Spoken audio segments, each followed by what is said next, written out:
우리의 승리가 빛나는 그날까지 함께 해줄 거라고 빌빌 담아 다시 한번 따뜻한 격려의 박수 부탁드리겠습니다.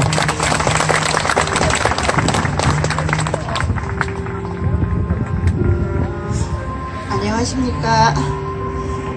저는 이상엽 씨의 아내 되는 사람입니다. 오늘도 이렇게 저희 남편의 억울함을 풀어주려 애쓰시는 노조원들의 따뜻한 마음에 감사드립니다.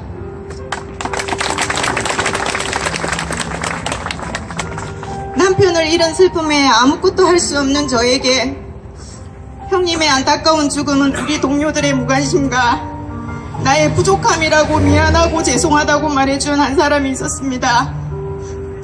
조우준 거제수협 지부회 회장님, 당신의 그 말 한마디가 저에게는 위로가 되었습니다. 그 누구도 저의 남편의 죽음에 책임을 통감하며 애통해주는 사람이 없었습니다. 그리고 남편을 잃은 황망함에 정신을 놓아버린 저와 저희 가족에게 힘내십시오. 새 아이를 생각하십시오. 고인 또한 많이 힘겨울 겁니라며 용기를 주신 불경 사무금융조합 서진호 본부장님 감사드립니다. 저는 저희 남편 사고 당일을 기억합니다. 거제수협 김성기 조합장과 총무과장은 응급실에 정신없는 저를 한 발 뒤에서 지켜보고 있었다는 것을, 응당 사람이라면 불안감에 떠는 사람을 진정시키며 괜찮을 거라는 위로가 먼저가 아닙니까? 뭔가 쑥덕거리던 당신들의 모습을 저는 똑똑히 봤습니다.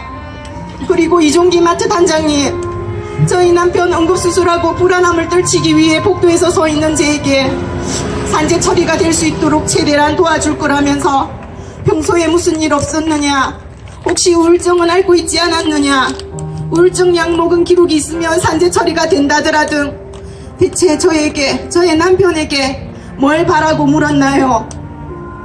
얼굴도 모르고 같이 근무한 적도 없는 여기 계신 분들도 슬픔을 같이 하며 고인의 평안을 위해 이렇게 자기 일처럼 애통해하거늘 김성기 조합장과 거제수협 이사들은 책상에서 일하다가 일어난 일도 아니고 옥상에서 담배 피러 갔다가 본인이 당한 일이 무슨 산재냐며 말했다고 합니다.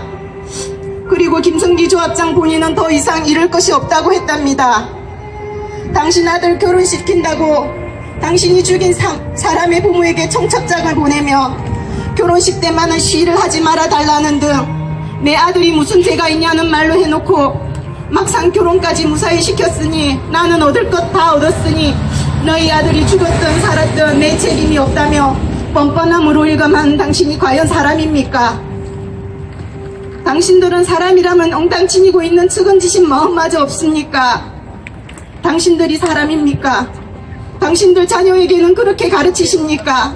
힘없고 약자를 괴롭혀도 되고 짓밟아도 되고 남의 아픔과 슬픔 앞에서는 나만 아무 일 없으면 되고 나랑 관련되는 일이면 책임만 회피하면 된다고 가르치십니까?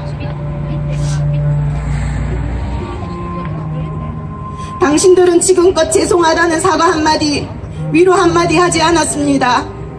직원은 동료이며 가족입니다. 김성기 조합장, 당신이 마음대로 무시하고 짓밟는 갑질의 대상이 아니란 말입니다. 저의 남편이 이런 곳에서 부당한 대우와 열악한 근무 여건 속에서 아수라장 같은 지옥에서 근무했다는 것이 가슴이 미워와 숨쉴 수가 없습니다. 오늘은 남편이 우리를 떠난 지 39일째 되는 날입니다. 그동안 남은 내 인생을 바늘을 떼어줄 테니 우리 남편 돌아오게끔만 해달라고 하늘에 목 놓아 울며 미로도 보고 TV에 나오는 드라마처럼 기적이라도 일어나길 눈물로 기도해도 아무런 응답이 없습니다. 이젠 그 사람이 정말 갔나 봅니다. 어제는 저희 남편 43번째 생일이었습니다. 내 맘 가눌 길이 없어 붙일 수도 없고 받을 수도 없는 편지를 남편에게 썼습니다.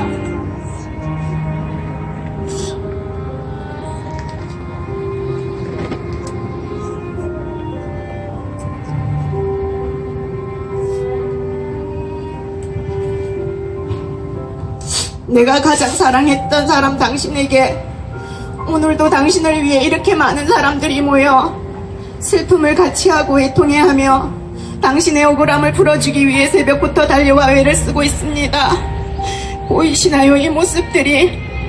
어제는 당신을 위해 내가 마지막으로 당신의 생일상을 차렸습니다. 이제 생일상이 아닌 기일제사상이 되어버렸습니다. 뭐가 그리 급하셔서 먼저 가셨습니까? 열심히 벌어 세 달 뒷바라지하고 나면 나 식대하면서 큰 욕심 부리지 말고 우리 둘 사이좋게 늙어가자던 당신의 말이 아직도 제 귀에 생생합니다. 힘금 부서 1년에 3번씩이나 이동하고 그것이 당신을 직장에서 그만두게 만들려는 보복성 인사라는 사실을 알고 많은 좌절을 했을 때 현 조합장 임기 동안 내가 잘 버티는 것이 이기는 거라고 오히려 날 위로한 당신, 내가 걱정할까봐 힘들지 않은 척 괜찮은 척 하던 당신의 모습이 아른거려 참을 수가 없습니다. 항상 지쳐 근육통과 피로감을 호소하며 병원에 계속 갈 수 없다며 안마의자를 사던 날, 당신은 안마의자에 몸을 맡기며 지친 몸을 달랬습니다. 거실에 있는 안마의자에는 아직도 당신의 온기가 묻어 있고 당신 이를 모르는 6살 막내는 7살 되면 아빠와 7살이 되려면 얼마나 남았어 자꾸 물어봅니다. 뭔가 눈치를 챈 큰아이는 엄마 저 안마의자 없애면 안 되냐고 내하게 기속말로 합니다. 당신을 가장 많이 닮은 둘째는 근심이 가득합니다. 아빠가 다쳤다고 하는데 얼마나 다쳤는지 차마 물어보지도 못하고 머리만 다치지 않았으면 좋겠다고 말합니다. 아이들에게 어떤 말을 꺼내야 할지 무슨 말을부터 해야 할지 도무지 생각이 나질 않습니다.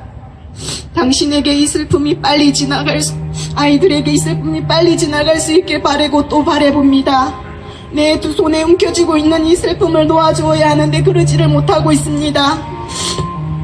여보, 당신 다대위판장 근무할 때 새벽 3시 출근하며 얼마나 마음을 졸였는지 아십니까?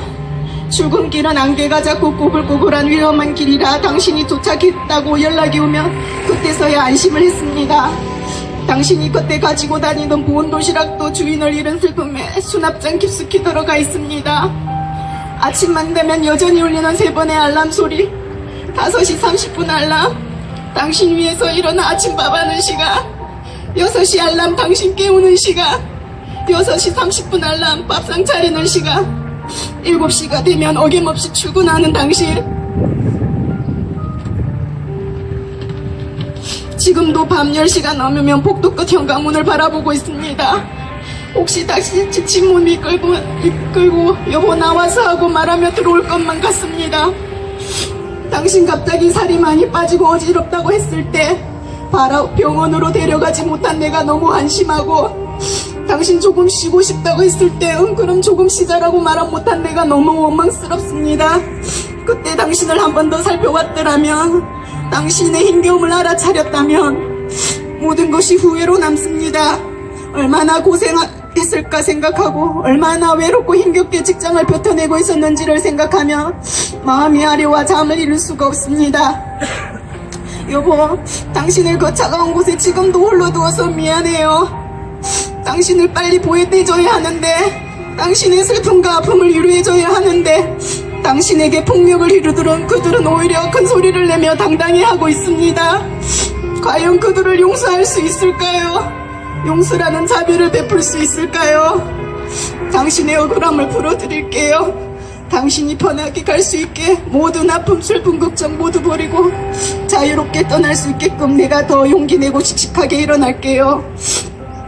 당신과 내가 함께 걷던 이 길을 이젠 나 홀로 걸어야 하지만 저 길 끝에 당신이 날 기다리고 있을 거라니까 괜찮습니다. 내가 만약 돌부리에 걸려 넘어지거든 지나가는 바람이 되어 괜찮아, 천천히 다시 일어나라고 말해주세요. 당신 빈자리 내가 모두 채울 수 없지만 아이들에게 알려줄게요. 당신이 얼마나 딸들을 사랑했으며 가족을 위해 최선을 다했는지를 당신도 알아주세요. 우리가 당신을 얼마나 사랑했는지를. 세상에서 아빠가 제일 멋있다고 하는 우리 막내딸, 아빠 배랑 살찐 배가 붕어빵이라며 익살스럽게 웃던 우리 둘째 딸, 엄마 슬플까봐 슬피 소리내어 울지도 못하는 2달 사이 훌쩍 커버린 우리 큰딸. 이 보물들 내가 잘 지킬 수 있게 응원해주세요. 그리고 너무 사랑했습니다. 우리가 처음 만났던 20살 그때처럼 두근거리는 설레임을 안고 나중에 다시 만납시다. 사랑합니다.